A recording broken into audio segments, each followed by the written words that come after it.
ازيكم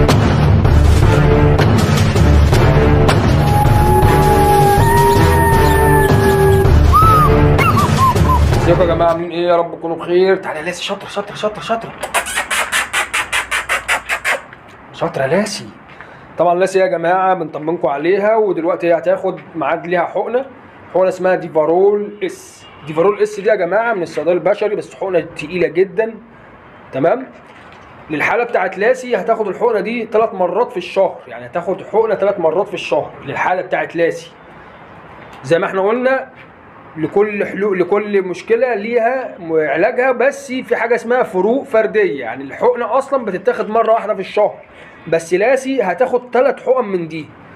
طيب الحقنه دي يا جماعه عشان تبقوا عارفين بتعمل مع بعض الكلاب اعراض، بتقلب معاهم باعراض حساسيه، يعني بتعمل معاهم انتفاخات في الوجه او احمرار في العين او احمرار في الجلد لمده نص ساعه.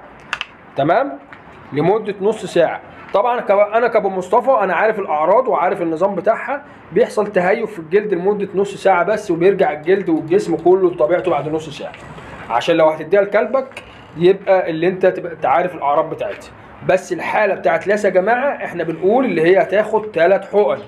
انت لو عندك حاله زي دي ما تحددش الحقنه دي بالذات الا عن طريق الدكتور او عن طريق انا اللي اقول لك الحقنه دي تديها لها 3 مرات او مرتين او مره واحده او نص مره كمان. تمام كده يا جماعه؟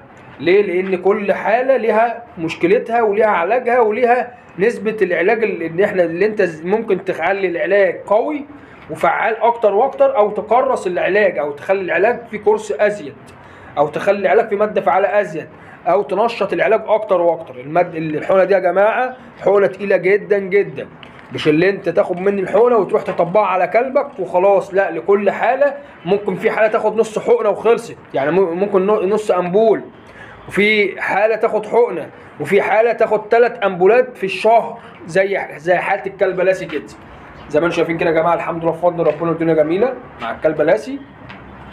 والحقنه دي يا جماعه كمان عشان تشتغل لازم تديها لها الصبح بدري، يعني دلوقتي الساعه حوالي 9:30 او 10 لازم تديها للكلبه. تعالي يا لاسي خدي، تعالي يا شاطره.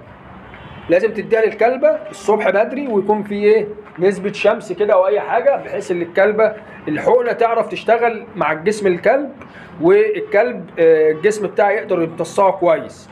وعشان يقدر يمتصها كويس كمان لازم تدي مع الحقنه دي في بق الكلبه نسبة دهون. يعني ايه؟ زيت زيتون 5 سم زيت زيتون. ما عندكش اي نسبة زيوت، ادي اي زيت من عندك من بتاع الاكل اللي انت بتقلي بيه الاكل او بتحط فيه الاكل، اللي هو زيت المطبخ. 5 سم برضو ايه في بق الكلبه بعد ما تدي الحقنه، عشان الزيت ده، عشان الماده الفعاله بتاعت الديفارول اس لازم تشتغل، او الفيتامين ده لازم يشتغل مع اي نسبه دهون في ايه مع الحقنه، بحيث ان الحقنه تشتغل والماده الفعاله تشتغل معاها وتديك النتيجه اللي انت عايزها. طبعا التريكات دي يا جماعه احنا بنديها لكم، والحمد لله بفضل ربنا محدش هيقولها لك، لان لكل علاج ليه شغل وليه نظامه داخل الجسم. تمام كده يا جماعه؟ وتاني وبحذر ما جسم الكلب. تمام؟ ولو الكلب تعبان او فيه هزل او ضعف ولا اي حاجه ما تدلوش الحقنه بتاعت الديفارول اس. ادينا نبهنا يا جماعه علشان ما تطبقش الحاجه وخلاص. لا، لازم اقول لك دي ايه مخاطرها وايه محاسنها ومعاها كل حاجه. تعالي يا لاسي شاطره. تمام كده يا جماعه؟ اهو حبينا نطمنكم على لاسي. يا رب يكون النهارده الفيديو عجبكم، حاله الكلبه لاسي عجبتكم، وان شاء الله بامر الله تابعونا في الفيديوهات الجايه ان شاء الله بامر الله، والنظام بتاعنا في شغلنا مع الكلبه لاسي، ودعواتكم معانا اللي هي تتم على خير ان شاء الله. تحياتي للجميع واشوفكم على خير، والسلام عليكم ورحمه الله وبركاته.